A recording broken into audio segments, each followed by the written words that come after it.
This session with Dominic today is going to be an interesting one because at the beginning of the day, I asked about your teams. And many of you in the room have teams that span across different sites, different regions, and also different cultures. And so Dominic is no stranger to that. Dominic Mailloux is Vice President Human Resources for GardaWorld Cash Canada. With over 20 years' experience in human resources and labor relations, he leads HR strategy and labor relations initiatives across Canada, supporting a very large and very diverse workforce. Prior to GardaWorld Cash Services, Dominic spent more than 2 decades at Bombardier, where he held a series of senior HR leadership roles supporting global operations. So if your organization spans multiple regions, multiple sites, this is the opportunity to learn more. Dominic's going to share a short presentation, and then we'll be back for some Q&A. So give a warm welcome to Dominic Mailloux. Thank you, bonjour. So just to clear things up, so yes, I'm from Quebec. I live in Toronto, so yes, there is some francophone living in the GTA. I'm honored to be here. At the same time, I'm mindful of the fact that I'm probably the last man standing between you and your first glass of wine. So I've prepped a little something. I've been asked to talk about employee experience in a complex global environment, so I've prepped a little something. It's by all means still a work in progress at our place, and I want to share a bit what we've done. But I'm really interested in learning what you've done as well. So hopefully there's going to be plenty of time for a good exchange and Q&A session. So a few words on who we are, Garda Cash. Basically, we're a service company. Providing cash services, end-to-end services from coast to coast to coast, north of 40 branches. So we basically have a presence in all provinces, 24/7 type service, heavily unionized setting. More than 85% of our north of 3,000 employee population is unionized. Across 10 different collective agreements. So, and we're the largest, Canada's largest cash management company. So, talking about complexity, talking about global environment, our challenge is really, I would summarize it around three key facets. So the first one is really our industry pressure. I keep asking people how much cash they have on them. I myself don't have much, maybe 200 max, and it's because I'm working in this industry. But otherwise, I'm pretty sure there's a lot of people who are cashless today. So it's a reality. Cash usage has been trending down over the last few years, few decades. COVID, to a certain extent, have accelerated that trend. We have a fierce competition. We pretty much have one main competitor. You all know it, Brinks. So it's a very fierce competition out there. We do have operational rising costs. Think about a fleet of north of 400 trucks using fuel, and with what's happening recently, so obviously major impact on our cost. And I've put increasing government oversight. For some of you who may work within federally regulated organization, you know what I will be talking about. There's been a multiplication of rules and regulation that have been passed over the last recent years, and obviously trickle down into a major cost impact for the industry and for us. Second key facet, the frontline reality. So basically, as I was saying, we're operating out of 48 branches scattered across Canada, different size, some countryside, so more metropolitan area. We're dealing with shift work, physical demand, obviously safety risks, and people that generally tend feel that they're not heard as they should. And then union complexity, I touched about it a little bit. 85% of our population is unionized, 10 CBA scattered across 4 different union groups. So again, engaging frontline employee can be hard, but as you will see, it's not impossible. So our approach, basically, we build it around 3 key pillars. First one is to make sure that we were fully aligned with the business priorities. There was no time to build complex or convoluted HR program that were not connected with business priorities. In fact, in our world, if it doesn't move the needle operationally, it doesn't get funded. So it was very important that no matter what we develop, we were closely aligned with the top business priorities.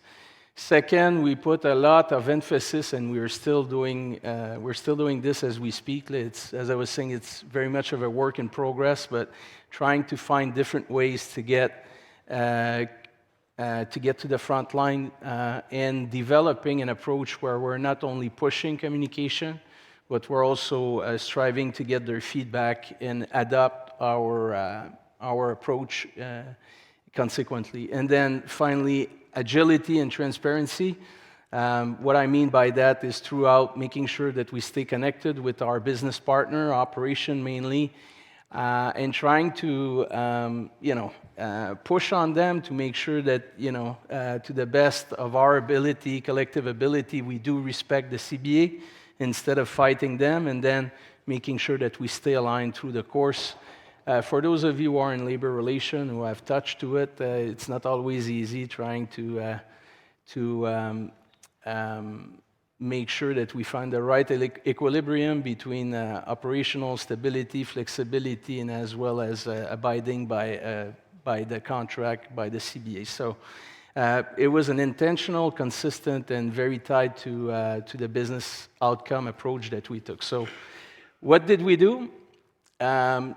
I could summarize it in progress that we've made on 3 main fronts. The first one is we really revamped our whole health and safety framework, top to bottom, bottom up. You call it the way you want, but like we wanted to make sure that we were, abiding by our obligation legally, make sure that we have the strong... Bluetooth connected. Okay, that was not me. Sorry about that. So making sure that whatever we do, we were ensuring full compliance to our standard, design the right process attached to it, build a balanced scorecard around... Okay, they want me to stop talking, I think.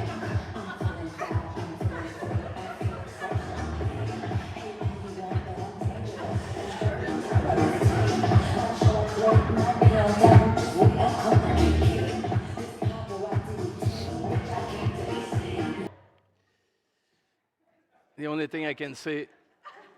thing I can say was not coming from my iPhone. Bluetooth disconnected. Bluetooth pairing. Do you hear me? You hear me good? Okay, I can go back at it. That's good. So, health and safety, a lot of work around it. Second thing is we really put a strong emphasis on recruitment. Labor shortage in our industry is a reality, like probably in most of your industry. We really went at it. And the reason why I connect recruitment with employee engagement, going back to what I was saying in a unionized setting, abiding by the collective agreement, the contract that you sign with your union is very important. Unfortunately, when business leaders are experiencing important shortages, and at the end of the day, the key is to do the service for the customer, otherwise you end up paying penalties. They can be very creative at taking shortcut with the contract, which creates in turn frustration with the workforce, and with, as we were facing last year, 7 CBA to renew in one single year. It was very important to try to reduce the pressure, and one way to achieve this was to really put a strong emphasis on our recruitment process, despite the fact that trying to recruit people that can have a firearm license in Canada can be a quite complicated process. 6-month lead time, 6 to 9 month lead time to bring a person from the street to into an armed guard position. But we really went at it with the thinking that it would help us reduce the pressure and increase our employee satisfaction down the road. And then finally, a lot of emphasis on communication. You see on the right side of the slide some of the things that we've done. We've launched what we call an excellence program, so suggestion program, just to, again, take the feedback from the front line, trying to find ideas to improve our business, reduce our cost. Lead program, so the same thing. If people in their localities, new customer that we were not servicing had ideas, again, through our lead program, they could make that suggestion and get a little something, get rewarded for it, and then start celebrating, years of service, as well as some good things that we were doing in the different locality in which we're operating. And the way we were able to cascade down this information through different channels, using, obviously, we call it Teams Connect, which is an app that people can have on their personal phone. But also, we made sure we invest heavily on TV monitor across the country in our 48 branches. And we're now putting together weekly key messages that are being cascaded through these TV monitors that are scattered across our 48 branches across the country. Some of the concrete results that our approach yielded, so pretty proud with, I was talking about recruitment, pretty proud about the result that we achieved here. Within an 18-month timeline, we were able to increase by 160%, our recruitment throughput in our key market like Toronto and Montreal. Deployed our communication program in our 48 branches, mainly throughout our TV monitor program. Renegotiated our 7 CBA last year, including the fact that we were able to achieve this without any major labor disruption or work stoppage, which by all means, I was pretty pleased with this, given the state of affair when it comes to labor relation in Canada, especially in the last few years with high inflation and, obviously, employees and union expectation. What can you take back? So again, I'm going to be very humble here. I'm not saying any major truth with a big T, but my small truth with a small T, I would say some of the things that I think you can take back if you're experiencing some of the challenge that we've been facing is, first is really to make sure you have the support of your senior exec. Going back to my recruitment, the work that we've done on recruitment, we would have not been able as an HR team to pull the results that you saw on the other side if I did not, if I didn't get the support from the senior exec. I think that one of the key, it was not the only way we've done it, but obviously we needed to grow our recruitment team by a significant number. And without the proper support from the higher-ups, I would have never been able to achieve what we have achieved. So obviously, senior sponsorship is a key. Again, trying to solve things that are connected to business problem, I think always helps. And then finally, trying as best as you can. And again, it's a work in progress. I haven't found the carrot milk, recipe. Otherwise, I wouldn't be here. I would be somewhere on a beach enjoying my millions. But create a dialogue, and again, through different means, we've put together a pulse survey, lead program, suggestion program. We also make sure that our leadership is visible. We have our president of our division now who's hosting town halls at least twice a year with all our admin staff, and is going in the different branches, doing roadshow, basically meeting every employee, no slideshow, just listening to them And basically, I'm walking around, taking notes, and then putting everything in an Excel spreadsheet and making sure we're following up on some of the very good feedback we're receiving from the front line. So at the end, I think leave you with this thought, and then I'd be more than happy to take some of your question or comments or share your experience. But I think that employee engagement in a complex environment is a matter of focus and a matter of execution. So that's what I had for you. I hope you enjoyed it. I hope you're going to enjoy your glass of wine. And looking forward for the exchange. Thank you so much.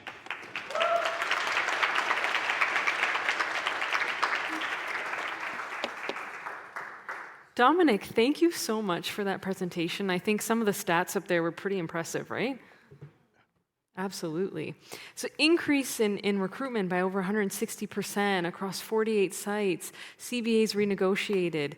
I'd love to know, with everything that you've done thus far, what's coming in the future for GardaWorld?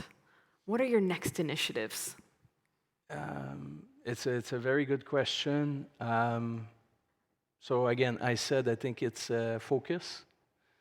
So I think this is part of the challenge. Once you achieve something, you need to sustain it. So recruitment, obviously, like other industry, we do experience relatively high turnover. And then we probably dropped the guard a bit recently, and it led me to realize that in order to sustain that level of performance, we need to stay focused. So I would say this, and then obviously communication. I'm not sure we found the perfect recipe yet. We're trying a lot. It's a lot of trial and error. Again, we're trying to really connect with the heart and soul of our frontline employees. I think we're doing the right things, but obviously it's like anything. We need to be patient. And it requires a lot of investment on the long run. So again, I think focus. It's not so much creating new things, but continuing to invest in what we've already done, tweak where it needs to be tweaked. Not very pleased right now with the number of submission I'm getting to the Excellence program right now. So then I'm thinking, okay, what can we do more? What can we do differently in order to get more suggestion from the front line and then celebrate this? But it's an everyday battle. Absolutely. It's kind of like a diet. You work really hard to lose the weight, and then the diet's done, you're like, okay, I can eat whatever I want. Yeah. But you're right. And then you order an extra large pizza, the day after. Yeah. Know the feeling. Yes, you're right. You need to stay focused. You need to change your life habit, right? Exactly. In order to get sustainable long-term results, yeah. Exactly. And so you also mentioned the trial and error for some of the communication strategies. So I'd love some insight into what worked and what didn't work.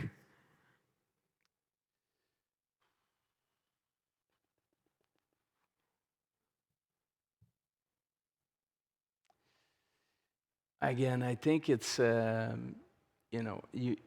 if we wait until everything is perfect, then you'll never do anything. That's my belief, right? So, but sometimes if you initiate too many initiatives at the same time, you may get people confused, and you may not get the best out of these initiatives. So as an example, we launched both the LEAD program and the Excellence program at the same time. If I had to do it again, maybe I would do it differently.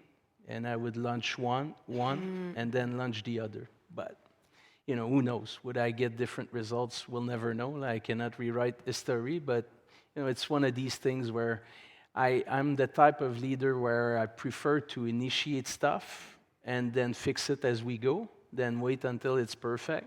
And there's always a bit of arbitration around this, right? But, yeah, sometimes when you want to go too fast, as I see it, end up taking a bit more time. So I would say pace the initiative and not try to do everything at once. Absolutely. And my final question before I turn it over to the audience is just about I know you shared this excellent quote about, focus and execution. Yeah. But if you had a piece of advice for all the folks in the room who have teams that are geographically distributed across different regions and sites, what would be a piece of advice for those folks? Again, I think I'll go back to focus, right? So I'm based in Toronto. I have team member across Canada. But I don't think there's a single day where I don't connect with one or the other. Right? Yes, we have the regular one-on-one, we have the weekly staff, we have all this good stuff. But things are going so fast today, right? And there's really no excuse, right? Because now people send me Teams message, and then there's some that have WhatsApp, and then you have text message, emails, phone call, whatever it is. I prefer phone call or face-to-face, but anyways, the thing is to stay connected. So even if it's like a 5 or 10-minute discussion, sometimes on your way to work, sometimes on your way back, but I think people appreciate that, and it helps you stay aligned on what needs to be done, because you can easily be disturbed with noise, and then you can lose in efficiency. Absolutely. Talk about disturbed with noise in this presentation today, huh? Sorry. The dance party began too quickly. So I'd love to turn it over to you guys now for any questions for Dominic, any challenges, especially for those who have those teams that are widespread, or anything, any thoughts? Yeah. I was just curious, as you were going through the presentation, talking about the cashless security and how cash has gone, something that people don't carry around much anymore. How does that figure into the future of your organization, and how do people feel about that from an employee perspective, and keeping that engagement up? Yeah, very good question. So I think cash is declining, cash usage, but I don't think it will ever disappear. There's a percentage of the population which is not bankable, first. And then we have some industry around here that are using a lot of cash, right? So that's number one. Number two, obviously, we had to transform ourselves, and we keep doing it. So there's two there's two parts to our business. One which is more visible, and I would say more traditional, which is what I call the guys with the trucks and the guns picking up cash.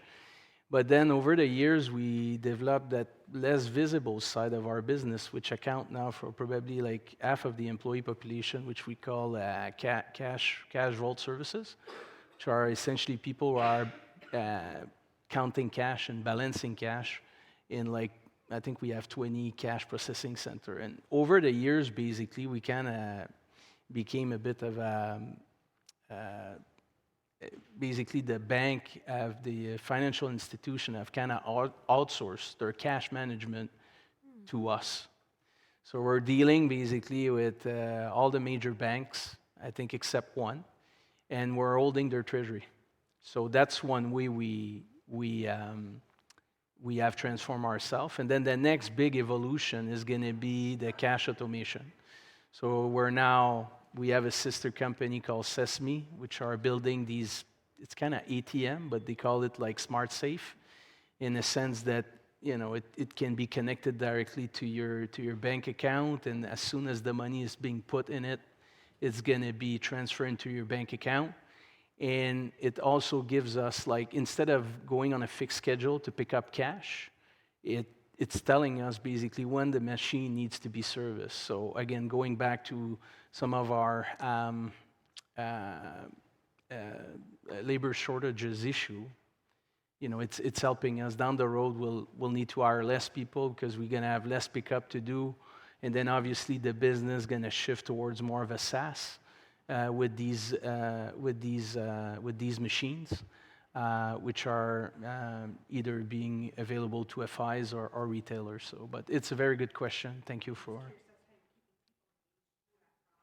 Yeah. And I mean, at the end of the day, we have not. To the contrary, I'm to this day I continue to recruit. So even if the cash usage has declined a bit, like Like, I think you saw it on the presentation, we're processing north of $1 billion per day. So there's still a lot of cash around. Great question. Time for one last question.